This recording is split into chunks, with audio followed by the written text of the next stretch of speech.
Now, I think we need to also ask who really is in charge in Thailand. Because if you talk to ordinary people today, people who voted for Thaksin, they will tell you how bad things have become. They will tell you that the reactionaries are in control. And they will end that statement by saying, and we all know who is behind this. And what they mean is, they believe that the king is behind this all. They believe that the king has organized the coup. They believe that the king is pulling strings everywhere. And if you talk to the people in the PAD, if you talk to the people in the army, in the old elites, they will also make similar statements that the king is all-powerful.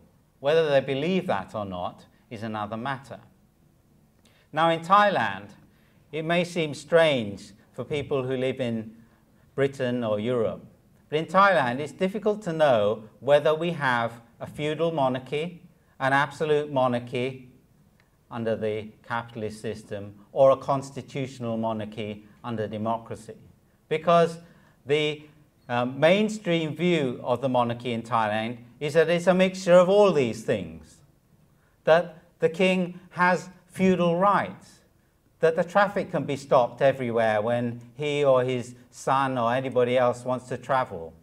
Of course, in Thailand, the traffic never stops for ambulances. Never. Never stops for ambulances, but it will stop for royal processions. And the traffic in Bangkok is very, very bad. So we have this situation where the people don't really know what kind of monarchy they've got. And one person who asked this question, well, what kind of monarchy do we really have? Because in the constitution it says we have a constitutional monarchy. This man, Jagapop Penkare, he asked this question at the Foreign Correspondents Club. Guess what? He's been slapped with lèse-majesty charges for just asking that one question. Now, in my book, I asked the question, why didn't the king defend democracy? He's a constitutional monarch. He should defend the constitution. He should stop the military from staging a coup. Why didn't he do that? Why, when the king said that he didn't have the power to sack Thaksin, because a lot of people were calling for the king to sack Thaksin, he said, no, I can't do that. Why, when there was a coup, did he then support the coup? He supported the coup by signing the papers appointing the prime minister from the coup d'etat. He praised the prime minister. A lot of people said that Prime Minister Surayut was a good guy. Now, Prime Minister Surayut in 1992, during an anti-military protest in the center of Bangkok, he was a military commander, and he led a group of troops into the Royal Hotel in the center of Bangkok, which was a field hospital at the time, because the troops had been shooting people, unarmed demonstrators in the streets. He led people in there, and they kicked and walked over the people lying down in this field hospital. This is the man that became Prime Minister after the coup d'etat in 2006. This is the man that everyone said was such a moral person. This is the man that the king defended and praised. So, what is it then about the king? I personally believe, and I've written academic papers about this, that the king of Thailand, King Bhumibol, is not all-powerful. I think that if you listen to him speaking, if you look at the way he behaves in public, he lacks the vision of a leader. He can't really come up with anything particularly new. He can't come up with leadership proposals and so on. But what he is used to is living with the military dictatorships. He's used to a system where the military scratch his back and he scratches their back. They all gain benefit from having this vision of an all-powerful monarchy. I would put it to you that the present Thai king is someone who lacks character. He doesn't even have democratic principles. he's never stood up and said that Thailand should be a democracy. When he has said something, it is about the sufficiency economy, or to say that if Thai people have too much social welfare, they'll become lazy. And I think that it's very important that we talk about this. We talk about this especially at a time when he's getting very old, and it looks like they want to put his son on the throne. His son is hated and feared by a lot of Thai people. His son is someone who has absolutely no respect for women. Now, most people in Thailand have seen the video shots of the Thai king's son treating his present wife like a dog. He makes her eat cake out of a plate on the floor while he's sitting there, and she's completely naked and he's fully clothed. And he knows people are taking these pictures because there are servants in full uniform wandering around. That's just one little snapshot of the kind of thing that's going on in the palace.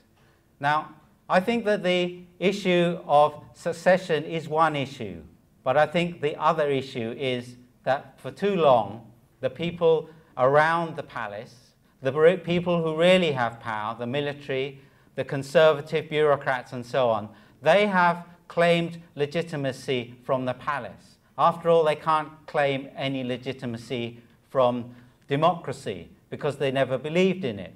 So they are dead scared that this legitimacy is going to go down the toilet when the present king dies. And so this is one of the reasons why they want to crack down on lèse-majesté. Now, I think the time has come for us to really talk about a welfare state in Thailand, real democracy, and to have a republic. And this is why I have posted my Thailand Gaan Dang, Siam Dang, or the Red Siam Declaration. And people can read this on my website. I'll put my website up in a minute. There are also some copies outside, both in Thai and in English, that you can help yourself to.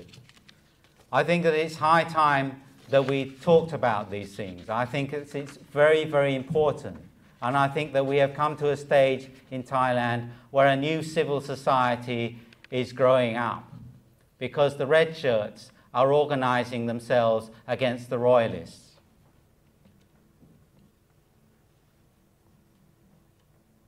These are the red shirts. These are people who have contradictory ideas. Many of them love Thaksin. Some of them started out being organized by Thai politicians, but they've moved far beyond that now. They've moved to a situation where they have their own groupings from different provinces. This is a recent red shirt rally. So you can see that this is the rebirth of civil society. What about the old civil society? What about the NGOs? What about the social movements? Well, I'm sorry to say that they failed in terms of protecting Thai democracy. They, because of their lobby politics, because of the fact that they turned their back on a political analysis, because they were always trying to seek alliances with powerful people, they then got sucked in behind the fascist PAD.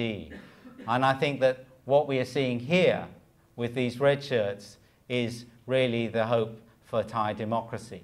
But nothing is automatic, and it depends whether or not they're prepared to organize themselves, they're prepared to develop their politics, and they're prepared to open up to new ideas of equality.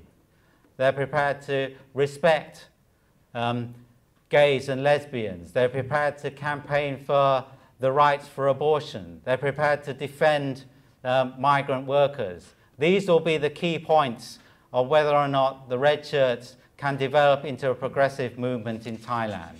I'll leave it here. Those are the anti-coup demonstrations earlier on. And that's the yellow shirts for you. Okay, I'll leave it here then.